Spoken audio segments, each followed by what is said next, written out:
Hello friends, అందరికి నమస్తే. Welcome to my teaching talkies. Maths 6 లో భాగంగా ఒకసారి ఈ ప్రాబ్లమ్ ని చూడండి. Under root of 20 plus under root of 20 plus under root of 20 plus so on infinity is equals to how much అని question ఇట్లా అడిగితే కాంపిటేటివ్ ఎగ్జామ్ లో అడుగుతుంటారు. కాబట్టి ఇటువంటి సందర్భంలో ఆ క్వశ్చన్ ని షార్ట్ పీరియడ్ ఆఫ్ టైంలో ఎలా చేయాలంటే, ఇక్కడ ఉన్నటువంటి నెంబర్ ని ఫ్యాక్టర్ గా విడగొట్టండి.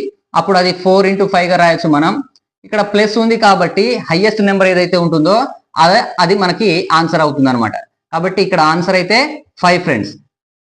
సో ఒకవేళ మైనస్ కనుక ఉంటే అప్పుడు లెస్ నెంబర్, తక్కువ నెంబర్ ఉన్నది ఆన్సర్ అవుతుంది. ఒకవేళ మైనస్ ఉంటే కనుక ఆన్సర్ 4 అవుతుంది.